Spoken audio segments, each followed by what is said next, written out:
আমাদের দলীয় পরিচয় আছে, আমরা দলীয় পরিচয়হীন ব্যক্তি নই। আপনার মতো সুবিধাবাদী না যে আপনি বলবেন আমি দল করি না। কেন কয় কথা জানেন? যারা কোনো দল করি না বলে তাদের ইমামতিও ছোটে না, মামলাও খায় না, ফিরালিও কমে না, মাহফিলও 144 জারি হয় না। তারা সবার থেকে সুবিধা পায়।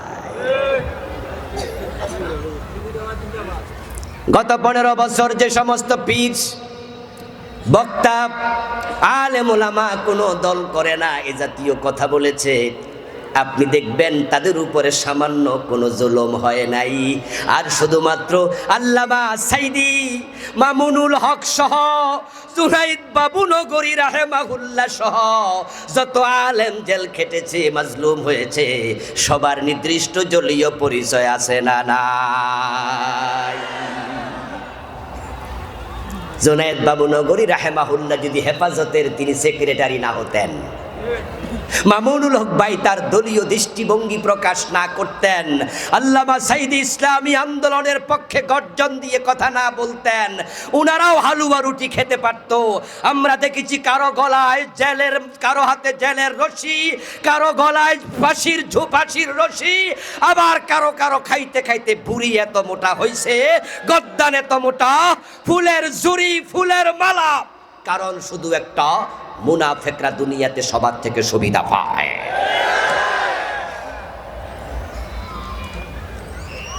আল্লাহর নবীকে প্রশ্ন করা হলো জান্নাতি দল কোনটি? নবীজি মুহাম্মদ সাল্লাল্লাহু আলাইহি সাল্লাম জবাব দেন, মা আনা আলাইহি ওয়া আসহাবি। জান্নাতি দল যদি চিনতে চাও শোনো, আমি নবী মুহাম্মদ এবং আমার সাহাবারা যে মত এবং পথের উপর প্রতিষ্ঠিত, তুমি যদি সেই মত সেই পথের উপর প্রতিষ্ঠিত হতে পারো, তুমিও জান্নাতি। ভাববেন না আবার নেজাম ইসলাম করলে জান্নাত, জামাত ইসলাম করলে জান্নাত, হেফাজত ইসলাম করলে জান্নাত, অমুক ইসলামী দলের কর্মী হইয়া মোছে তেল দেবে না, আমার জান্নাত ছুটায় কেরা? রাসূলুল্লাহ এটা বলেন না যে অমুক দল তমুক দল, বলছেন মা আনা আলাইহি, আমি যার উপর প্রতিষ্ঠিত, ও আসহাবি, আমার সাহাবারা যার উপর প্রতিষ্ঠিত, তুমি তার উপর প্রতিষ্ঠিত হও, তুমি জান্নাতি। আর রাসূল এবং সাহাবারা ছিলেন ওহীর উপর প্রতিষ্ঠিত। তাই ওই দল জান্নাতি দল যে দলের সংবিধান হবে আল্লাহর কোরআন, যাদের ম্যানিফেস্টো হবে আল্লাহর কোরআন, যারা ঘোষণা দেবে যে আমরা ক্ষমতায় গেলে কোরআন দিয়ে দেশ চালাবো। কোরআন দিয়ে দেশ চালাতে চায় এমন ইসলামী দল বাংলাদেশে আছে না নাই? আলহামদুলিল্লাহ পড়েন। এমন দল আছে না নাই? যারা লিখেছে তাদের সংবিধানে লিখেছে কর্মপদ্ধতিতে, বলতেছে মুখে, বক্তৃতায়, মিছিলে, সেমিনারে, সিম্পোজিয়ামে সব সময় একটা কথাই বলে, আমাদেরকে ক্ষমতায় পাঠাও, আমরা কোরআনকে সংবিধান বানাবো।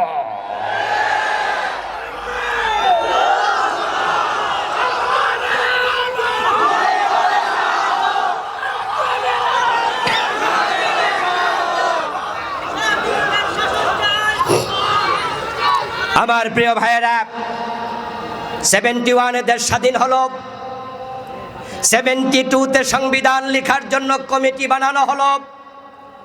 ওই সংবিধান প্রণয়ন কমিটির প্রধান হলো ডক্টর কামাল হোসেন। উনি যখন সংবিধান লিখে, যেই সংবিধানে বাংলাদেশ চলছে, এই সংবিধানে আল্লাহর কোরআনের ধারাগুলো, আইনগুলো তিনি ঢুকায় নাই, তার লিখে সংবিধানে ব্রিটিশের আইন ঢুকাইছে। ওই ব্রিটিশদের আইনের ওই সংবিধান দ্বারা 54 বছর বাংলাদেশ চলছে। অথচ বাংলাদেশে আজ এই 54 বছরে কোনো ব্রিটিশ প্রধানমন্ত্রী হয়নি, কোনো ইহুদি, খ্রিস্টান, বৌদ্ধ অর্থমন্ত্রী, শিক্ষামন্ত্রী হয়নি। সব জায়গায় মুসলমান বসে আছে, প্রেসিডেন্ট মুসলমান, প্রধানমন্ত্রী মুসলমান, এমপিদের সিংহভাগ মুসলমান, মন্ত্রীদের অধিকাংশ মুসলমান। মুসলমানের দেশ, ব্রিটিশ সংবিধান, ব্রিটিশ আইনে চলতে পারে না।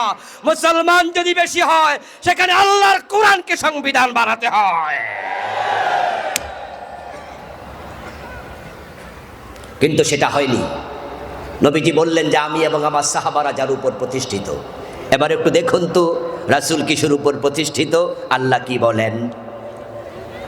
আল্লাহ তাআলা বলছেন, কুল ইন আত্তাবিউ ইল্লা মা ইউহা ইলাইয়া ইন্নী আখাফু ইন আসাইতু রাব্বি আযাবা ইয়াউমিন আযীম।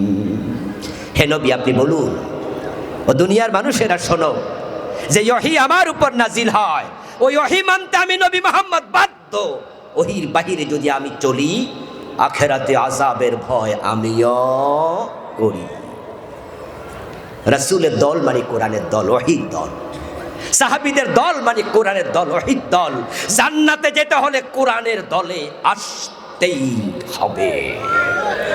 কোরআনের দলে আসো নাই, তুমি বাকি ৭২ দলে আছো। বাকি ৭২ দল জান্নাতি না জাহান্নামী? কথা বলেন, জান্নাতি না জাহান্নামী? ও প্রিয় ভাইয়েরা, এই জন্যই তো আমরা এই কথাগুলো বলছি। গত 15 বছরেও বলেছি, জুলমের শিকার হয়েছি। কত থানায় মাহফিল করতে পারি নাই, আপনাদের শিবপুরে পারি নাই, মনোহরদি পারি নাই, কাপাসিয়া পারি নাই, পাকুন্দিয়া পারি নাই, কটিয়াদি পারি নাই, নিজের থানা 14 গ্রামে 12 বছর মাহফিল করতে পারি নাই। কোরআনের কথা না বলে যদি বাপ দাদার কিস্সা শোনাতাম, কোথাও বাধা দিত না। বলেছি, বলেই যাব।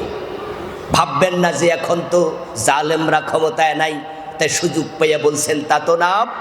বলেছি, বলবো এই কারণেই, বলতে বলতে যদি জেলে যেতে হয় তাও থামাতে পারবা না, জেলখানার কামরায় গিয়ে বলবো।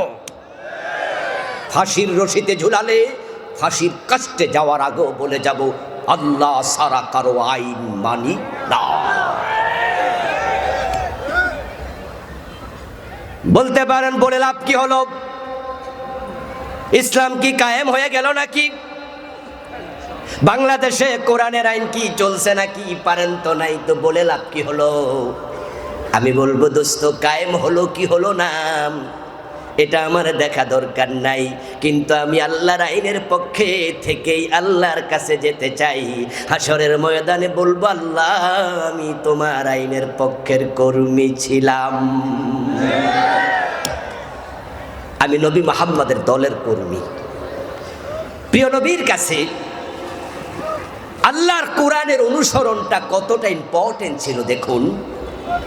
মহিলা চোর ধরা পড়ল, প্রস্তাবনা দেয়া হলো, হুজুর, তাকে হাত না কেটে অন্য কোনো শাস্তি দেয়া যায় কিনা। আমার রাসূল তখন বললেন যে অসম্ভব, আমার মেয়ে ফাতেমা যদি চুরি করে আমি ফাতেমার হাতটাও কেটেই দেব।